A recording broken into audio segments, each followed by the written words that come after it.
अस्सलाम वालेकुम रहमतुल्लाहि ताला वबरकातुहू। वालेकुम अस्सलाम वरहमतुल्लाहि ताला वबरकातुहू। कैसा चल रहा काम वाम आपका? अल्लाह का शुक्र अल्हम्दुलिल्लाह। बढ़िया है। उसका शुक्र है पाक परवरदिगार को जिस हाल में रखे। अल्लाह का एहसान है, अल्लाह का एहसान है। देखो गर्मियों में बरसातें आ रही हैं माशाल्लाह, अल्लाह की नाराज़गियाँ। नाराज़गियाँ कह लें या रहमत कह लें उसकी। दोनों ही पर्सपेक्टिव है अल्लाह की तरफ से तो। बेशक। क्योंकि एक जगह ये भी है कि भाई मैं नाराज़ हो जाता हूँ तो बेमौसम बरसातों की वो भी चीज़ है, दूसरी बरसात को रहमत भी कहा जाता है। ये डिपेंड करता है ना नज़रियात पे। नहीं, मैं तो समझता हूँ कि हालात पे डिपेंड है ये। हम अपने आप से ये देखें कि चीज़ आज तो हम किस है हालात ही। में हैं, ठीक है, कि अल्लाह हमसे राज़ी है या नहीं है, हम खुद से पूछें। किसी से नहीं, कोई किसी को जज मत करो, खुद से पूछो कि क्या मैं इस लायक हूँ कि मुझसे अल्लाह राज़ी है। पहला सवाल। लेकिन वो जो बरसात होती है वो एक तरह से तबाही की अलामत जिसे कह सकते हैं हम, कि मतलब जिसमें नुकसान हो जान का माल का। आप देखें कि कितनी कितनी बारिश हुई, आंधियाँ इवन मौसम विभाग के अलर्ट के अकॉर्डिंग 8-8 9-9 घंटे के अलर्ट थे आंधी के, फिर भी इतनी आंधियाँ चली फिर भी नहीं अपने यहाँ नहीं हुआ, को नुकसान अपने यहाँ इतना नहीं हुआ, बट किसानों को, हाँ किसानों की खेती बाड़ी का इस बार मुख्तलिफ एरियो में, नुकसान मुख्तलिफ एरियो में जो कच्ची बस्तियाँ हैं या छोटे घर हैं उन जगह पे, कई जगह पे इसी किसानों का ये कहना है कि मतलब क्योंकि जिस टाइम पे फसल वो परवान चढ़ने वाली चीज़ होती है अभी तो ऐसा सीन होता है इनका कि खेत फसल सब कट चुकी, धान कट चुका है। ये सीन होता है इनका कि खेत की साफ सफाई, क्यों? क्योंकि अब जैसे ये महीना निकल गया, अगले महीने ये वो डालेंगे, इसमें बीज वगैरह डालेंगे, देन बारिश का मौसम होगा, फसल उगेगी, जुताई, ये कंडीशंस होती है। ये एक महीना इनका एक तरीके से मतलब स्किप महीना होता है, जिसमें साफ सफाई करके क्या फसल अब लेटेस्ट अपन को डालनी है इसमें, उसकी एक ये पॉलिसी बनाते हैं, है ना। अब अगर अभी बारिश आ गई है तो इस कंडीशन में ये समझो कि जो बारिश के दिन अब आने वाले आगे मानसून जो आएगा उसमें मैं समझता हूँ कि बारिश स्किप रहेगी या कम रहेगी जब उनको ज़्यादा ज़रूरत होगी। क्यों? क्योंकि अभी हो गई है, मतलब मौसम के हिसाब से देखो मौसम कितना चेंज चल रहा है। पहले से जो है मौसम हो चुका है और उसके बाद में सीजन वाइज जो मौसम्स होते हैं ना उसका डिफरेंट सीन चालू हो गया है। ये मैं कहना चाह रहा हूँ, जब जो मौसम होना चाहिए था, गर्मी होनी चाहिए थी और बारिश हो गई। अब बारिश जब होनी होगी तो गर्मी होगी, उस वक्त आप देख लेना गर्मी होगी 100%। और ये ओजोन परत की वजह से मैंने सुना है कि काफ़ी कुछ चेंजेस हो गए कि ये ख़राब चल रहा है माहौल, ये मौसम, इसकी एक रीज़न ये ओजोन परत ही बताते हैं। इस चक्कर में ये है सीन इसका। खैर चलो, आज ईमान को डिस्कस करना था माशाल्लाह। ईमान के लिए बैठे थे, अब मैं यही सोच रहा था, मैंने कहा दुनिया की बातें कर रहे हैं बैठे बैठे, कब से कोई डिस्कशन का सीन ही नहीं बैठ रहा। अरे मिल भी कहाँ रहे हो तुम यार, बिजी बहुत ज़्यादा चल रहे हो तो कोई डिस्कशन भी नहीं हो पाती है। बस ज़िंदगी की मसरूफियात हैं। नहीं यार, इन दिनों में बहुत ज़्यादा ही हो गया है। जैसे मैंने कहा ना कि अल्लाह ताला जिस हाल में रखे उसका शुक्र है पाक परवरदिगार का। सही है, अच्छा है। चलो ईमान के बारे में कुछ चीज़ डिस्कस करते थे। ईमान क्या समझते हो, क्या है ईमान? व्हाट इज़ ईमान? ईमान अकॉर्डिंग टू यू, जस्ट मेरे अकॉर्डिंग स्मॉल थिंग या स्मॉल लाइन में मैं आपसे पूछूं तो मेरे अकॉर्डिंग जो ईमान को अगर मैं वर्ड्स के थ्रू जस्टिफाई करूं तो लॉयल फेथ कह सकते हैं हम। ठीक है, लॉयल फेथ, बिल्कुल, कि किसी चीज़ पे ईमानदारी से उसको फॉलो करना। जैसे मान लो कि अल्लाह ताला को हम फॉलो करते हैं, मानते हैं, हुज़ूर अकरम सल्लल्लाहु अलैहि वसल्लम को फॉलो करते हैं, मानते हैं, उनके अकॉर्डिंग उनके कही हुई बातों को। अल्लाह ताला को किसी ने देखा नहीं लेकिन सुना, उसके बारे में समझा अकल से और फिर उस पर ईमान रखा और उस चीज़ को फॉलो की, तो ये एक ईमान है कि हक बात को समझना, पहचानना और उस पर कायम रहना ईमान की पहचान, ईमान की निशानियों में से आपकी। मैं समझता हूँ इस चीज़ में, जैसे आपकी जो बात है ना, इस पे एक हज़रत अल अक्सानी करके एक स्कॉलर हैं बहुत बड़े, वो 4 पार्ट में ईमान को डिवाइड करते हैं।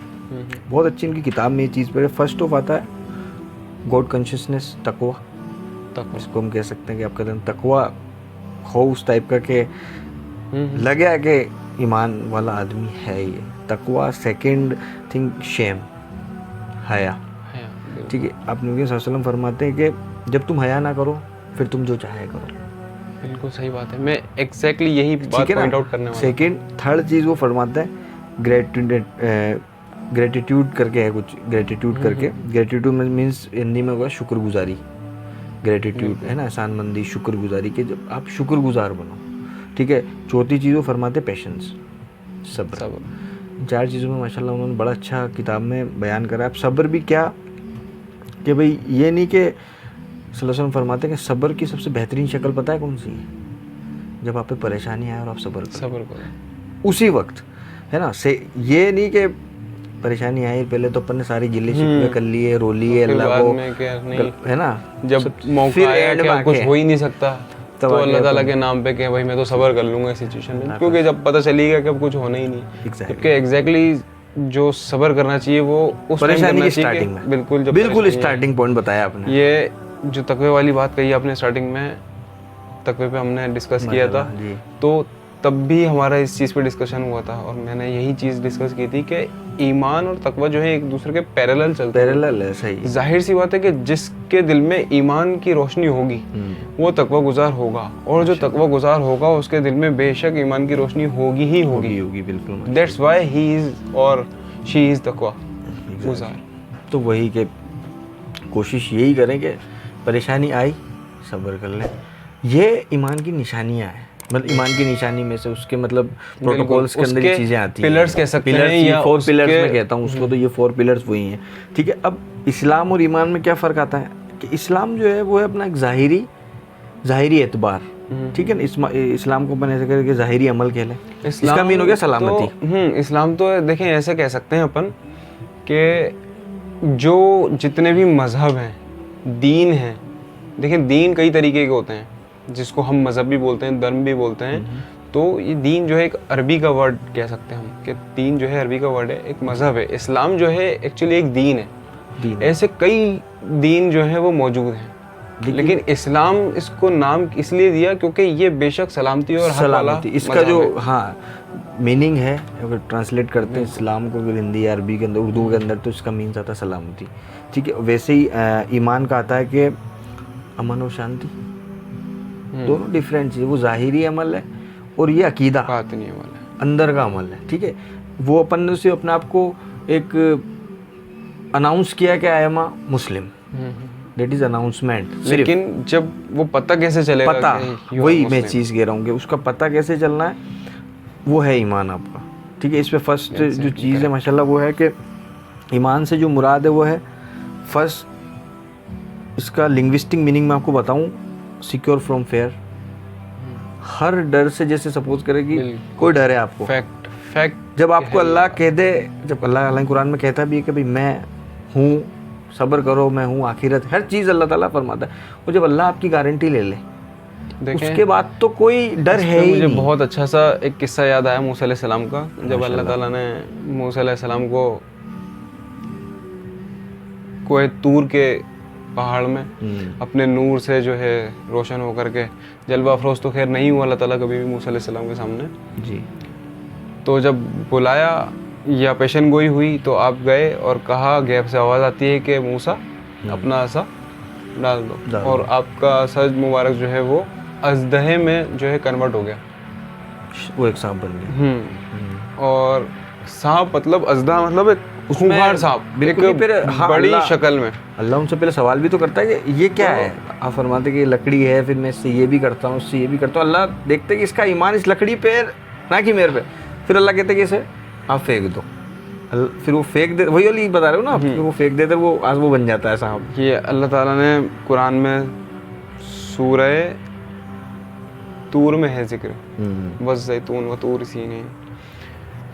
तो अल्लाह ताला अपनी तजल्लियों से जलवा अफरोज तो नहीं होता है, लेकिन मूसा अलैहिस्सलाम को पेशन गोइयाँ देता है, कैब से बात करता है उनसे कि इस अजदे को थाम लो। तो आपको जाहिर सी बात है, कोई भी इंसान होगा, बशर होगी, तो उसको डर लगेगा, छोटे से जानवर से डरता है इंसान, वो फिर एक इतना बड़ा अजदा। एग्जैक्टली। आपने मना किया, हिचकिचाए, फिर कहा डरो नहीं, थाम लो, फिर आप हिचकिचाए, फिर अल्लाह ताला ने जल्लो जलाल में आकर के कहा कि हम पर ईमान है तो थामो इसको। मैं कह रहा हूँ, हम कह रहे हैं उनसे। तो मूसा अलैहिस्सलाम का ईमान मजबूत था माशाल्लाह, इसीलिए अल्लाह ताला ने उनका अपना रसूल चुना, अपना नबी चुना। एग्जैक्टली। आपने अज़दा मुबारक माशाल्लाह वो अज़दा पकड़ा और वो असा मुबारक वापस, बस वही अल्लाह टेस्ट चाह रहे थे। तो ये ईमान की एक बड़ी निशानी है कि जो डर खौफ था वहाँ, उनका वो डर खौफ जो है कन्वर्ट किस में हो गया, ईमान की जो ताकत थी उसने बिल्कुल डर को उनके ख़त्म कर दिया, ख़त्म कर दिया। बस यही जस्ट सिक्योर फ्रॉम फेयर का मीन यही है। और इससे दूसरी चीज़ आप ये भी निकालें कि आजमाइशें तो नबियों पे भी आई हैं। बेशक बेशक, बिल्कुल इसमें कोई देखें आप, शक की बात है ही नहीं। आजमाइश तो देखें, आजमाइश किसकी होती है?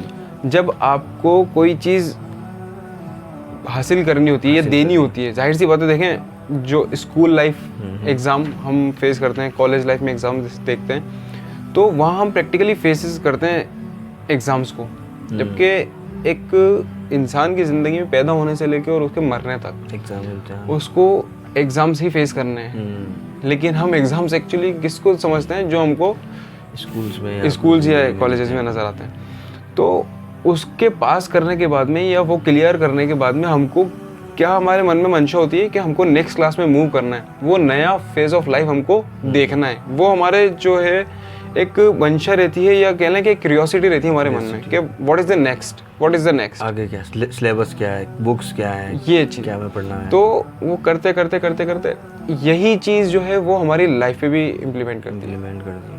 सही है कि जब तक हम किसी चीज़ की आजमाइश में नहीं पड़ेंगे, उस चीज़ को हम फेस नहीं करेंगे, तो हम आगे मूव ऑन कर ही नहीं सकते। मूव ऑन भी नहीं कर सकते और उसकी हमें शायद अहमियत भी नहीं हो, या कहें कि हम उसे समझ ही नहीं पाएंगे जब तक हम इस इम्तिहान को नहीं पास करते। ठीक है ना, वो या तो आप आगे जाके रुक जाओगे या फिर आप आगे जा ही नहीं पाओगे। क्योर फ्रॉम फेयर का मतलब सेकंड इसका आता है कि कंटेंट ऑफ हार्ट, एक ऐसा दिल जो राज़ी और गनी हो। जैसे अब एग्जांपल, इसमें सुकून हो, जीनत हो, कशिश हो, जो दिल अल्लाह के लिए धड़कता हो और अल्लाह के जिक्र से धड़कता हो। एक ऐसा दिल आपके अंदर, हमें हमारे अंदर से आज हम सेलिब्रिटीज़, कितने सारे सेलिब्रिटीज़ जिसे हम देखते हैं, लाइफस्टाइल देखें, गाड़ियाँ उनके पास देखें, हाई फाई पैसा, मतलब क्या नहीं है उनके पास, लेकिन कितने सारे सुसाइड करते हैं ये लोग। रिसेंटली देख लें, 10 साल के अंदर आप देखें कितने एंजाइटी, जो दुनियावी लफ्ज़िशों में उलझा रहेगा उसके अंदर ये चीज़ें होंगी ही। एग्जैक्टली वही, क्योंकि ये सुकून ढूंढते हैं उन चीज़ों है ना कि। और देखें, इस चीज़ को आप ऐसे समझें कि वो उन चीज़ों में सुकून ढूंढते हैं, और जब फिर भी उन चीज़ों से परेशान रहते हैं तो वो ड्रग्स कह सकते हैं अपन, या किसी भी तरीके का नशा, ताकि वो उस चीज़ में मतलब इतना लीन हो जाए जो उनको दुनियावी परेशानियाँ, जो एंजाइटीज़ हैं, वो उनको याद ही ना आए, या वो उस एटमॉस्फेयर से दूर हो जाए कम से कम। तो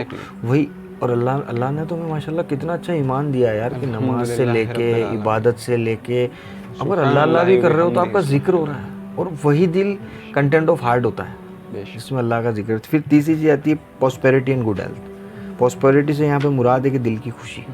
सपोज़ कि हम देखते नहीं है, नमाज भी पढ़ रहे हैं, ईमान भी है, मतलब सब कुछ है, लेकिन दिली खुशी नहीं है, चिड़चिड़ापन है लाइफ में, बहुत ज़्यादा डिप्रेस्ड रहते हैं।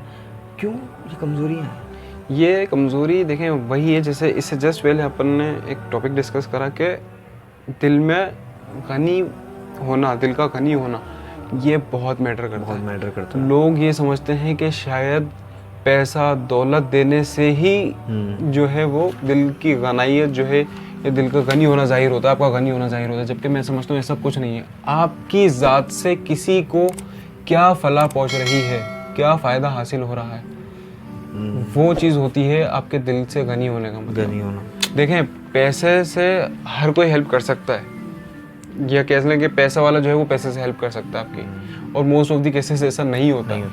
लेकिन जो एक गरीब इंसान होता है ना, कहते हैं ना कि गरीब दिल का अमीर होता है, वो एक्चुअली होता है। क्यों? कि उसके पास में लुटाने के लिए पैसा तो है नहीं, तो वो अपना आप लुटाने की कोशिश करता है। तो इसका तो जिक्र भी है कि जो ज़कात है वो पैसे वाले को देने में ज़्यादा सवाब नहीं कि पैसे वाले ज़कात दे रहे हैं, उसका ज़्यादा सवाब है उसको जो अपनी ज़ात से निकाल के दे रहा है। ठीक है, जैसे गरीब है या जिसका इनकम सोर्स कम है, फिर भी वो अल्लाह को राज़ी करने के लिए उस कम इनकम में से भी अपना अगर कोई हिस्सा देता है ना, दैट इज़ क्या अपनी जात से निकाल के दे रहा है। अल्लाह उससे ज़्यादा पसंद फरमाता है जो जात से निकाल के देता है।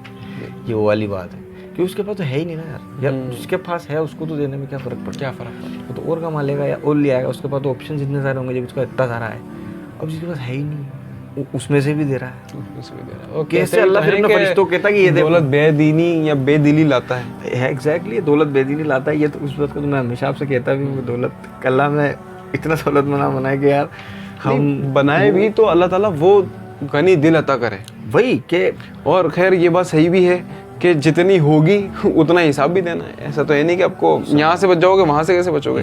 दुनिया में आपको अकाउंट्स में हिसाब देना पड़ता है एक पैसे का, ऑडिट का, टैक्सेस गवर्नमेंट को, तो वहाँ तो फिर सोचेंगे हर चीज़ का हिसाब आपको देना ही। ठीक है चलो खैर अल्लाह हमको सबको आपको करे आसान। फिर 3 पॉइंट्स थे। फिर अब इसके अंदर जो लास्ट आता है ईमान का लिटरल मीनिंग क्या है, लिटरली जो मीनिंग होता है वो क्या है, उसमें 3 पॉइंट जो होते हैं। एक होता है डेनोस ऑफ पीस, अमन और शांति। सेकंड इसमें आता है डिवोशन, डिवोशन से हम मुराद इखलास, इखलास समझ ले, इबादत, इखलास इबादत, ये एक सेकंड डिवोशंस का होता है। और सेकंड होता है ट्रस्ट ऑफ वर्दीनेस, किसी पर एतबार करना। अब लाइक हमारा अल्लाह पे एतबार है या नहीं है? हमारा एतबार है। ईमान वाला जो होगा वो ये ईमान का ही निशानी जो मैं बता रहा हूँ कि ईमान वाले की ही होगा कि ट्रस्ट ऑफ वर्दीनेस उसी में होगा जो एतबार अल्लाह पे करता होगा। उसके अंदर ईमान होगा तो ही वही तवक्कल एतबार अल्लाह तवक्कल तो अल्लाह, वही कि एतबार होना बहुत ज़रूरी है। और इसका जो अपोजिट आता है, द अपोजिट ऑफ ईमान इज़ अ कुफ्र, स्कॉलर के हिसाब से उसका सेकंड अपोजिट आता है कुफ्र।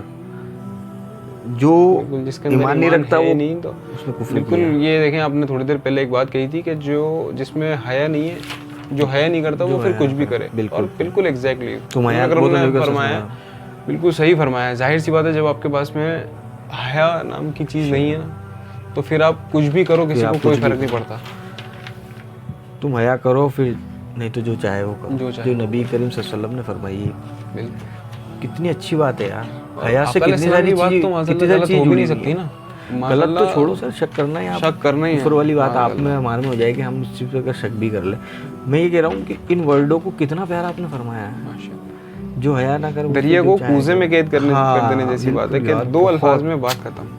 मुझे बहुत अच्छा लगता है यार उनका यार ये जो अब नबी करीम सल्लल्लाहु अलैहि वसल्लम की सहाबाओं ने बयानात किताबों में आप पढ़ते हैं, हम पढ़ते हैं, कितनी खूबसूरती हर बात को बयान किया गया। प्लस में ये सब वो एक दज्जाल वाला वाक़या मैंने आपसे डिस्कस किया था कि एक बच्चे को, बहुत तवील वाक़या है वो, तो हुज़ूर अकरम सल्लल्लाहु अलैहि वसल्लम ने फरमाया हज़रत फ़ारूक आज़म से कि अगर तुम इसको, जब आपने कहा कि मैं कत्ल कर दूं, तो कहा कि अगर ये दज्जाल नहीं हुआ तो इसको कत्ल करने का कोई फ़ायदा नहीं है, कोई मतलब नहीं है, और कत्ल करते हो तो ये मरेगा नहीं। तो दोनों बातें आपने मतलब 2 अल्फाज में वो बात इतने स्ट्रेटली आपने क्लियर कर दी, शानदार, कि वो आगे उसमें कोई सवाल ही पैदा नहीं होगा। तो चलो इसका तीसरा एक और चीज़ बताता हूँ कि इसको टेक्निकल ऑफ मीनिंग के अंदर अब कैसे बयान किया जाए। अटरेंस ऑफ द टंग्स, ज़ुबान से अदाई। जैसे कि भाई मैं ईमान लाया, अल्लाह एक है, मैं ईमान लाया, आमानतु बिल्लाहि व रसूली, ये एक अपन ने एड्रेस किया ईमान। ये पहला इसका आगे ईमान का। सेकंड इसमें आता अप्रूवल ऑफ द हार्ट, कि दिल से इस चीज़ को मानना कि मैं दिल से ईमान लाया है ना, मैं कि भाई अल्लाह है, आखिरत है, एक दिन जजमेंट ऑफ द डे होना है, ये चीज़ भी होनी चाहिए। मुशरिकीन जो थे उस दौर में बिल्कुल इसी तरीके के, या मुनाफिकीन कह सकते हैं कि उस दौर के जो मुनाफिक थे वो बिल्कुल इसी तरीके के थे कि हाँ आप आका अलैहिस्सलाम के मुंह पर ईमान लिया है, मैं इसी चीज़ पर भी बताता हूँ। फिर पीछे जाकर के जो है वो वही मुनाफिकत करते थे, आका अलैहिस्सलाम की बुराइयाँ माज़अल्लाह उनसे, अपने गिरोहों से जाकर के बुराइयाँ करना और उनकी पैरवी को ना मानना। थर्ड ऑफ आता है एक्शन ऑफ द लिम्स।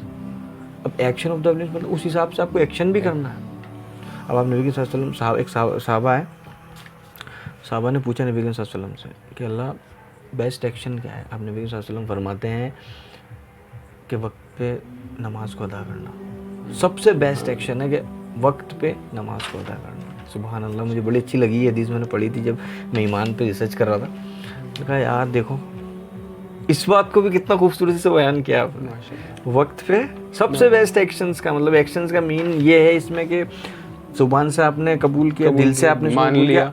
अब ये 2 ही चीज़ें नहीं है कि आपने गवाही दे दी, प्रिटेंड कैसे कर रहे हो एक्चुअली। एग्जैक्ट, आपको एक्शन करना उसके हिसाब से। नमाज ये नहीं कि आपने कह दिया मैं ईमान वाला हूँ तो आप माने जाओगे। वो कहते हैं ना कि कलमा पढ़ लेने से खाली मुसलमान थोड़ी हो जाता नहीं होता है। यही डिफरेंट मैं आपको बता रहा था कि इस्लाम के मतलब समझने पड़ते हैं। इस्लाम और ईमान में यही डिफरेंट है। इस्लाम ज़ाहिरी है, ईमान अकीदे का नाम है कि अंदरूनी, वो अंदरूनी में ये सारी चीज़ें आती है कि ज़ुबान से बयानगी, दिल से बयानगी। Then action of the limbs, मैं समझता हूँ कि action of the limbs most important है इस चीज़ में। रोल अदा करता है, इन दोनों से भी ज़्यादा। ज़ुबान से तो चलो आपने बयान कर लिया, दिल से भी आपने कबूल कर लिया, दोनों चीज़ें नहीं नज़र आएगी। नज़र क्या आता है? एक्शन, जो आप प्रिटेंड कर रहे हो। एक्शंस, आप नमाज पढ़ते हो, आप इबादत करते हो, आप खैरात देते हो, आप में मतलब सलाहियत अब है, देखें ना इसको दुनियावी तरीके से देखें, आप थ्योरेटिकली कितना ही पढ़ लें, आपके समझ में कब आएगा जब आप उसको प्रैक्टिकल करके देखें। प्रैक्टिकल करके देखें। मैं वही आप अभी अब बता रहे थे कि नबी के वसल्लम के वक्त वाली बात। अब इसी में देखो जो इस चीज़ पे क्या है, जैसे सूरह हुजरात में आता है, इसी पे एक्शन ऑफ द लिम्स की बात बता रहा हूँ कि सूरह हुजरात के अंदर आता है कि अरब के लोग कहते हैं अपने नबी के वसल्लम के पास आके कहते हैं कि बार बार आके इस चीज़ को दोहराते हैं, बार बार आके कहते कि हम ईमान ले आए, हम ईमान ले आए, हम ईमान। तो अल्लाह ने सूरह हुजरात उतारी, तो अब नबी के वसल्लम से अल्लाह ने फरमाया कि नबी इनसे कह दो कि तुम अभी ईमान नहीं लाए, तुम सिर्फ अभी इस्लाम लेके आए हो, ठीक है, और अभी तो तुम्हारे ऊपर ईमान को गुजारा तक नहीं है हमने तुम्हारे दिलों से मतलब गुजरा तक नहीं है ईमान तो तुम्हारे दिलों से, तो तुम अभी ईमान नहीं लाए, तुम सिर्फ इस्लाम लेके आए हो। अल्लाह ताला ने बिल्कुल क्लियर कर दिया कि तुम सिर्फ इस्लाम लाए, तुम्हें वक्त लगेगा ईमान। तो ये फ़र्क है ईमान और इस्लाम के दरमियान, जिसे हम शायद भूल चुके हैं, हमें एहसास भी नहीं है कि हमारे अंदर ईमान है भी कि नहीं है। देख लें आप अपनी रेगुलर रूटीन लाइफ देख लें, रोज़ की ज़िंदगी देख लें, सुबह उठने से लेकर रात के सोने तक देख लें, आप कैसे एड्रेस कर लें अपने आप को, एक बार अपने आप को खुद से सवाल कर लें एक बार। वो है ना बरोज़े क़यामत हर चीज़, हर शे जो है वो खुद की बयान करेगी, क्या चीज़ क्या हुआ दुनिया में, क्या रहा, इवन आपके जिस्म के आज़ा तक हर बयान नहीं करेंगे, तो वो बहुत बात का मौका है, वाक़या है। उससे पहले आप रोज़ अगर खुद को एड्रेस करेंगे, खुद से सवाल जवाब करेंगे ना, तो आपको खुद अपने सारे सवालों के जवाब मिल जाएंगे। मैं वही कहता हूँ, एक बार खुद को ज़रूर एड्रेस करें, खुद के अंदर झाँक के ज़रूर देखें कि यार हमारे अंदर ईमान की कितनी क्वालिटी है, कितना ईमान बना। सर ये छोड़ें, आप तो ये देखें कि ईमान हमारा इतना कमज़ोर है कि अज़ानें होती रह जाती हैं और हमारी नमाज तक, या मैं कहता हूँ कि हमारे फ़ोन हमारे हाथ से नहीं छूटते हैं। देखते हैं ना, अपने फैमिलीज़ में देख लें, आसपास देख लें, यारी दोस्ती में देख लें, सोसाइटी को एक बार जजमेंट करके देख लें कि हमारे फ़ोन तक, तो सोचिए जब ये इतना कमज़ोर ईमान, जबकि अज़ान के वक्त हमारे हाथ से हमारे फ़ोन नहीं छूटते हैं, तो ये ईमान कैसे जन्नत में ले जाएगा आपको? जब नमाज के वक्त आपके कदम मस्जिद तक नहीं जा रहे हैं, तो आप कैसे कह सकते हो कि ये ईमान आपको जन्नत में ले जाएगा? बहुत मुश्किल है सर, नहीं ले जा सकता। और मैं कहता हूँ बहुत फिक्र का और सोचने का मसला है कि ईमान पे ज़रूर वर्क करें।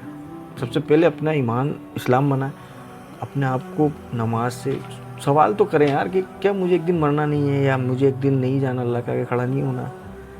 जब अगर आप इस चीज़ से इनकार करते हो, तो मैं समझता हूँ फिर आपको कोई ईमान बनाने की ज़रूरत नहीं है, या आप कोई भी दुनियाई प्रोटोकॉल, कोई इस्लामिक प्रोटोकॉल मत फॉलो करने। मैं ये कहता हूँ, वो तो फिर ईमान ख़त्म होने वाली बात हो गई पूरी, है ना, मतलब कि जब ईमान ही नहीं है आपको उन चीज़ों पर, आखिरत पर, अल्लाह पर, इनफैक्ट अल्लाह के रसूल होने पर, नॉट अबाउट मुस्लिम, मैं कहता हूँ दुनिया का कोई इंसान ये चीज़ कोट नहीं कर सकता कि मैं नहीं मरूंगा। ध्यान है आप ये देखें ना कि माइकल जैक्सन एक फेमस, मैं अभी उसी की बात कर रहा था, हाँ, कितने डॉक्टर, सब अपनी फैसिलिटीज एक्स्ट्राऑर्डिनरी, मतलब हार्ट, अगर उसको हार्ट अटैक आता है तो एक्स्ट्रा हार्ट उसके लिए है, कोई आई अगर उसकी डिफेक्टिव हो जाती है तो वो आई है उसके लिए। टॉप 10 डॉक्टर्स की टीम एनी टाइम उसके साथ रहते थे, उसने हायर कर रखी, बैक स्टेज, ऑन स्टेज तो नहीं, खैर बैक स्टेज, या एट ए टाइम उसकी लग्जरियस लाइफ में उसको फॉलो करते रहते थे वो। मैं बट स्टिल देखें आप, मतलब वो उसकी ये कहानी है ये जो फेमस है। तो बस यही बात है कि दुनिया का कोई भी इंसान ये चीज़ नहीं इस चीज़ से इख्तलाफ रख सकता, इख्तलाफ या मना करे कि मेरी मौत नहीं आनी सबकी है, तो बेशक कुल्लू नफ्सिन ज़ाइक़तुल मौत, एग्जैक्टली, हर एक नफ्स को मौत का मज़ा चखना है। इनफैक्ट फरिश्तों तक को आनी है, इंसान तो छोड़े आप सर, फरिश्तों तक को आनी है। तो ये वही वाली बात है। तो उस कहा है ना अल्लाह ताला ने कुरान शरीफ में, अल्लाह बाकी मिन कुल्ली फ़ानी, हर शे को फ़ानी हो जाना है, सिर्फ अल्लाह बाकी रहेगा, सिर्फ अल्लाह बाकी रहेगा। तो ये वही वाली बात। अब इसमें समझते कि ईमान के अंदर, जैसे कि आपके अंदर ईमान है, इसकी निशानियों को कैसे आप एड्रेस करते हो, कैसे आप अपने आप को महसूस करते हो कि मेरे अंदर ईमान है। देखो आपने कलमा पढ़ा है, जिनके नाम का आपने कलमा पढ़ा है, आप उनकी सीरतों को फॉलो करें, उनकी सुन्नतों को फॉलो करें, जब जाके आपको पहचाना जाएगा कि हाँ, कहते हैं ना यार कि 4 लोगों में अगर एक मुसलमान है और बैठ के पानी पी रहा तो पता चल जाता है कि पहले उसका लिबास कैसा भी होगा, बैठ के उसने पानी पिया है ना, लोग समझ जाते हैं, समझ जाते हैं he is a Muslim. That my mean, ये मेरा मीन है कि आपके अखलाक से और आपके किरदार से पता होना चाहिए कि यार ये ईमान वाला है। ये चीज़ बिल्कुल, मैं खुद इस चीज़ को बहुत फोर्सली डिवोट करता हूँ सब जगह, और अपने मोस्ट ऑफ द केसेस देखा ही होगा। इवन अब देखें कि मेरी सोसाइटी, मेरी क्या, इवन सारे यंगस्टर्स की माशाल्लाह, मुल्क हमारा इतना अच्छा है हिंदुस्तान, सब भाई जो हैं आपस में मिलजुल करके रहते हैं। तो उस सर्किल में जो फ्रेंड सर्किल है, उनका कहना लोगों का ये होता है कि कुछ आपकी कम्युनिटी के ही कुछ लोग ऐसे हैं कि जिनको हम जज नहीं कर सकते, हम क्या, इवन कोई जज नहीं कर सकता कि ही इज़ मुस्लिम और नॉट। बट यार तुझे देख करके पता चल जाता है, मतलब 100 के बीच में, 1000 के बीच में खड़ा होगा तो वो पता चल जाएगा। तो उस पे मेरा आंसर यही था कि मेरी बात नहीं है, ये हर ईमान वाले की बात होगी कि वो 100, 1000 क्या 1 लाख के बीच में खड़ा होगा तो वो अलग पहचान में नजर आ जाएगा। माशाल्लाह, ये बहुत अच्छी बात है यार ये। बिल्कुल बेशक, मैं इसको कॉम्प्लीमेंट समझता हूँ आपके लिए।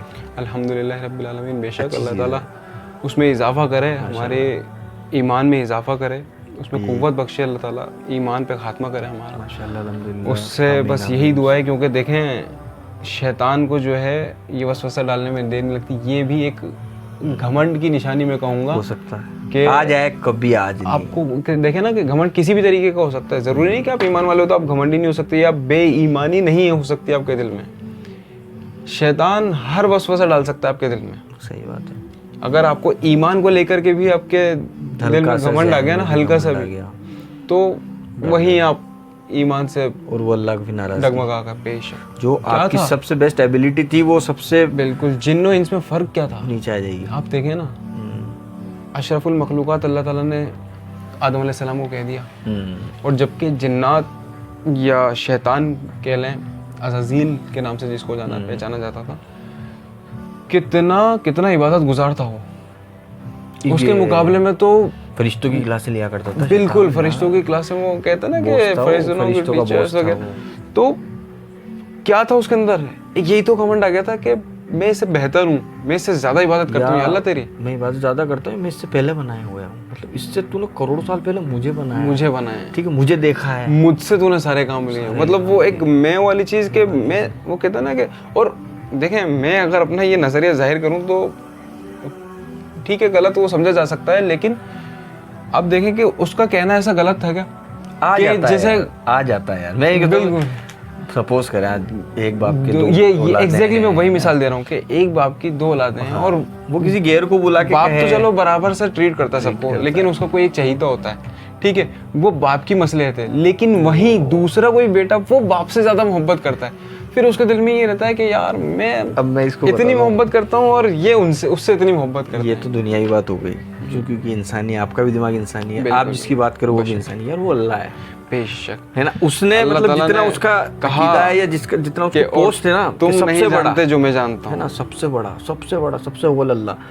तो आप अपने को, मैं कहता हूँ अल्लाह ने हमें सोच ही नहीं दी है वो, बिल्कुल, जो वो सोचता है या वो जानता है, या जो क्रिएटर है जिसने हमें बनाया, तो माशाल्लाह ये बात भी नहीं कर सकते कि अल्लाह ताला सोचता है, क्योंकि हम उसके फिर दिमाग के होने की नहीं, मतलब एक वो बता रहा हूँ कि अल्लाह ने उस वक्त जो उसको शैतान को जो हुक्म दिया, शैतान ने वो बात नहीं मानी, वो वाली बात बता रहा हूँ। तो वो अल्लाह जानता है यार, वो ला शरीक अल्लाह, भाई वो नहीं कह सकता, और उसने जो हुक्म दे दिया वो फाइनल है।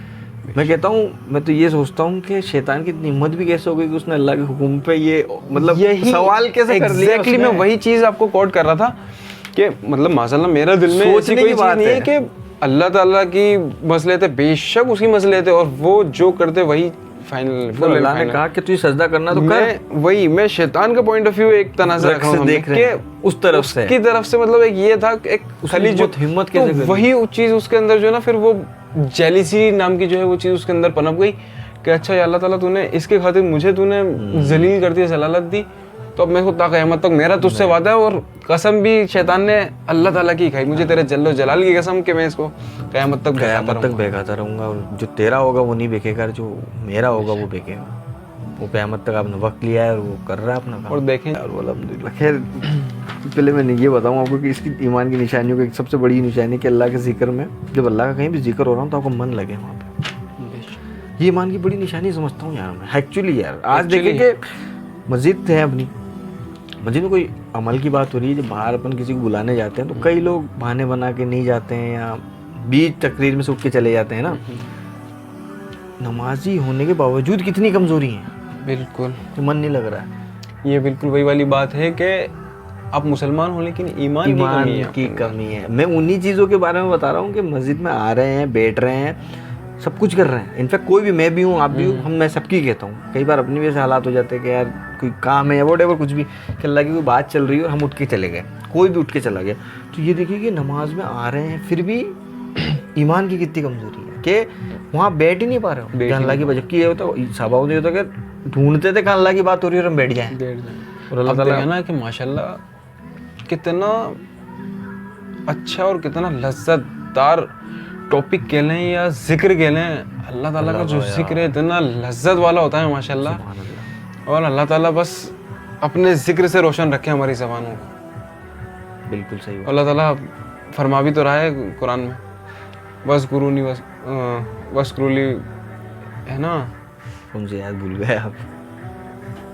अज़कुरूनी वज़कुरुकुम वज़कुरूली वला तुकफुरून, तुम मेरा जिक्र करो और मैं तुम्हारा जिक्र करता हूँ। अल्लाह ताला मतलब कितना खुश है अपने जिक्र से यार, वो तो राजी होता है यार। कहता ना कि जब मैं तुम यहाँ जिक्र करते हो, तुम ऊपर जिक्र करते हो, फरिश्ते जिक्र करते हैं। तो वो इसी चीज़ का तो वो आयत सबूत है कि अगर हमारा जिक्र अल्लाह ताला करे तो कहाँ आप देखें ना कि आप अगर अल्लाह ताला के जिक्र में यहाँ मशगूल है तो आपका जिक्र कहाँ कर रहा है। और बिल्कुल वो इसी तरीके से जिक्र करता है, बुलाता है फरिश्तों को कि देखो तुम इनकी कहते थे कि ये जमीन में फसाद मचाएंगे और तुम नहीं जानते जो मैं जानता हूँ। देखो कि दुनिया की लग्जिशों में कितना घिरे हुए हैं और मेरा फिर भी बड़ा अच्छा नाम जो है वो ले रहे हैं। फिर तो बस यही कि सेकंड चीज़ अब इसमें आती है कि भाई जब भी अल्लाह का जिक्र हो तो आपको महसूस हो कि आपका ईमान इंक्रीज हो रहा है।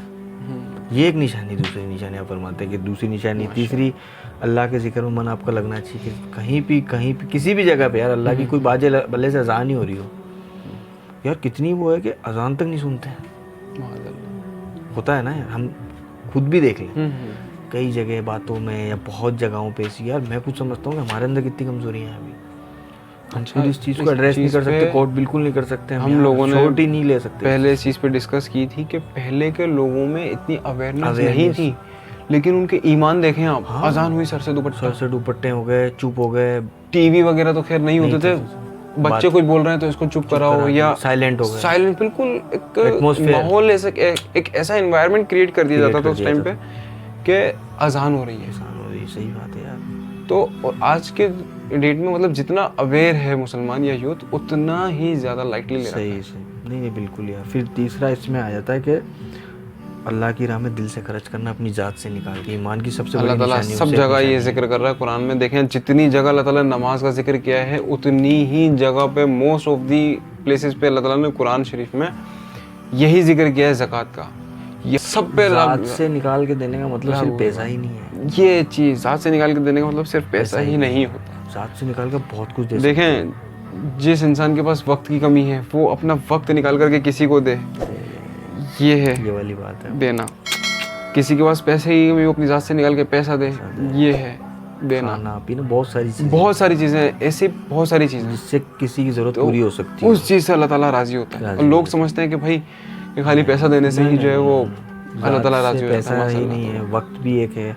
आप अल्लाह की राह में वक्त लगा रहे हो। और जबकि आप देखें ना कि पैसा देने से अगर अल्लाह ताला राज़ी हो रहा होता या पैसा ही सब कुछ होता तो चुटकियों में अल्लाह ताला ने कारून को जो है उसकी दौलत समेत और ज़मीन में धंसा दिया। बिल्कुल सही बात है, सही है। फिर इसका ना देखो नेक्स्ट जो आता है वो आता है कि गुस्से पर कंट्रोल करना। ये मैं समझता हूँ कि सबसे बड़ी निशानियों में से है ये भी। क्यों? अब इसमें ऐसा, इसका रीज़न क्या है मैं बताता हूँ कि आप नबी करीम सल्लल्लाहु अलैहि वसल्लम फरमाते हैं कि स्ट्रॉन्ग वो नहीं जो ताकत रखता हो, स्ट्रॉन्ग वो है जो अपना गुस्सा कंट्रोल होता हो। कितनी बड़ी बात है यार, जो अपने आप को, अब गुस्से में अक्सर कैसी चीज़ें हो जाती हैं। गुस्सा कंट्रोल करना मैं समझता हूँ वो छोटी मोटी बात नहीं है। और देखें गुस्सा हराम का है इस्लाम में। ईमान की निशानी में तो खैर आप आएंगे, लेकिन सबसे पहला जो देखा जाए ना गुस्से को रिलेट करता हुआ, गुस्से को कोट करते हुए जो बात कही गई है इस्लाम में, वो कही गई कि गुस्सा हराम है। तो हराम अगर कहा है तो कुछ रीजंस होंगे उसके। हराम मीन्स इसको हराम मतलब वो कैटेगरी नहीं है हराम की कि बिल्कुल गुनाह वाली कहें अपन के। नहीं, देखें जहर होता है। नहीं, जहर तो खैर जहर है, चाहे वो मिलीलीटर्स में लें या उसको लीटर्स में लें, जहर होता है। नहीं, मैं इसलिए इसको आराम, लेकिन हाँ देखें मैं उसी चीज़ को आपके कोट कर रहा हूँ कि लेकिन देखें अगर आपने कम मात्रा में लिया है तो आप दवाइयों से या डॉक्टर की मदद से आप बचे जा सकते हो। लेकिन अगर वही आपने क्वांटिटी उसकी इंक्रीज कर दी, बिल्कुल ऐसा कोई गुनाह कर दिया, ऐसा कोई हराम काम कर दिया कि जिसकी बख्शिश ही नहीं है, जिसकी मनाही नहीं है, तो ये दोनों ठीक उसी तरीके की कैटेगरीज हैं। लेकिन गुस्से की हम बात कर रहे थे कि गुस्सा हराम कहा है, वो किस लिए कहा है? क्योंकि गुस्से में आदमी सबसे पहले, आप कितने ही, मैं कह रहा हूँ, दानिश्वर इंसान हो, गुस्सा अगर आपको आता है तो गुस्से में आप हमेशा अपना नुकसान करेंगे, नुकसान भी करेंगे, प्लस अपने साथ साथ दूसरों का नुकसान भी होता है। बिल्कुल, ठीक है, उसमें नुकसान ही है ना, नुकसान ही। और दूसरा कंट्रोल करने का, और हराम की जो बात है ना, इस पे हराम का मतलब जो एक जो हराम शराब है, या एक जो जुआ है, या एक जो हराम की कमाई है, वो एक हराम है। उस कैटेगरी में हराम इसलिए नहीं आता है क्योंकि इस पे इंसान का कंट्रोल नहीं है, वो तो इंसान अपनी मर्जी से करता है। ये तो सिचुएशंस के हिसाब से आपको आता है ना, इसीलिए आपने फरमाया कि स्ट्रॉन्ग वो नहीं, जो ताकतवर स्ट्रॉन्ग वो है जो कंट्रोल अपने आप को कर ले, दैट इज ईमान की निशानी। नेक्स्ट इसके अंदर आता है वो लोग जो माफ़ कर दें। माफ़ करने वाला बहुत बड़ा ईमान वाला होता है, और उसमें भी कौन सा माफ़ करने वाला, जिसको ये पता हो कि उसने मुझ पर ज्यादती की है, उसके बावजूद माफ़ कर दे उसे, वो सबसे अव्वल दर्जा रखता है इस चीज़ के अंदर, ईमान की कैटेगरी के अंदर। तो ये कुछ पॉइंट्स है जो मैं डिस्कस करने के लिए बुला रहा था आपको माशाल्लाह, और ये बड़ा अच्छे से माशाल्लाह डिस्कस हुए। तो देखिए कितनी प्यारी प्यारी चीज़ें बता दी यार, कि एक तो सबसे पहला कि आपका अल्लाह के जिक्र में मन लगना, दूसरा खर्च करना, वो भी ज़ात से निकाल के खर्च करना है, ना कि आप पैसे वाले हो तो खर्च करो, नहीं, ज़ात से निकाल के अपने खर्च करना है। चौथी चीज़ आ जाती है इसके अंदर गुस्से पर काबू, क्योंकि आपको गुस्से पर काबू होना चाहिए। फिर पांचवी चीज़ इसके अंदर आ जाती है अपने जो माफ़ करने वाला। माफ़ मैं कहता हूँ यार करते रहो सब। बिल्कुल बिल्कुल, देखिए मौत ज़िंदगी का कुछ भरोसा नहीं है, कोई भरोसा नहीं, और कल को आपका भी हिसाब होना, उसका भी। बिल्कुल, आप खुद किसी से तवक्को अगर रखते हो माफ़ी की, बिल्कुल यार, तो आपके दिल में ये चीज़ होनी चाहिए कि आप पहले खुद माफ़ कर सको किसी को। सही बात है। और मैं तो ईमान की सबसे छोटी निशानी समझता हूँ ना मेरे जहन में जो है, या जितना मैंने सुना है, कि वो यही है, आप रास्ते से जा रहे हो, कोई ऐसी चीज़ रास्ते में पड़ी है जिसको आप उठा के साइड में रखो, जो मखलूक को परेशान कर रही है, मखलूक के लिए तकलीफ दे बन सकती है, आपने उसे हटा के साइड में रख दिया, चाहे वो कांटा हो, चाहे वो कोई कुछ भी पत्थर हो, व्हाटएवर, वो सबसे कमज़ोर निशानी है आपके ईमान की। सब ये आपने इतनी अच्छी बात कही, मुझे इसमें एक खैर माशाल्लाह अच्छा रहा। अल्लाह से भी यही दुआएं हम और सब ईमान बना के, आमीन, अल्लाह ताला ईमान पे रखे, ईमान पे रखे, और ईमान पे कोशिश हमें भी करनी है, और कोशिश सबको करनी माशाल्लाह। यूथ से भी मैं यही कहता हूँ कि सब जुड़े, मस्जिद से अपना वक्त दें, क्योंकि ईमान देखो बनाने से ही बनना है, ठीक है, घर पे बैठे बैठे नहीं बनना है। बहुत एफर्ट लगते भी है, और बहुत ईजी भी है, और बहुत आसान भी है, और बहुत मुश्किल भी जिसे नहीं करना है। दोनों ही पार्ट्स में समझता हूँ, जिसको करना उसके लिए ईजी, जिसको नहीं करना उसके लिए बहुत मुश्किल है। और अल्लाह को आपकी कोई ज़रूरत नहीं, ये चीज़ हमेशा अपने जहन में रखें, अल्लाह को आपकी कोई ज़रूरत नहीं। जिस दिन आप इस चीज़ को समझ लोगे ना सर, एक्चुअली आप ईमान वाले, इस्लाम वाले बन जाओगे। कितनी अच्छी बात है यार, अल्लाह की कोई ज़रूरत नहीं, बिल्कुल नहीं है। देखें, अगर उसको ज़रूरत होती तो वो कितनी मखलूक पैदा कर देता। नहीं, उसको किसी की ज़रूरत नहीं है, बिल्कुल नहीं। तो ये कहता हूँ यार, किसी की ज़रूरत नहीं है अल्लाह को। आप कुछ भी करते हो अपने लिए करते हो, और बेहतर है कि आखिरत है, जजमेंट ऑफ द डे एक दिन है, इसमें हमें जाके पेश होना, अल्लाह का आगे जवाब देना, तो उसकी तैयारी होनी चाहिए। विदाउट तैयारी के कोई एग्ज़ाम नहीं दिया जाता, वैसे आखिरत है तो उसकी तैयारी बहुत इंपॉर्टेंट है हम सब के लिए। तो माशाल्लाह ईमान बनाएं, और कोशिश करें कि जल्द से जल्द इसे अमल में लाने की। फिर माशाल्लाह अच्छा रहा पॉडकास्ट।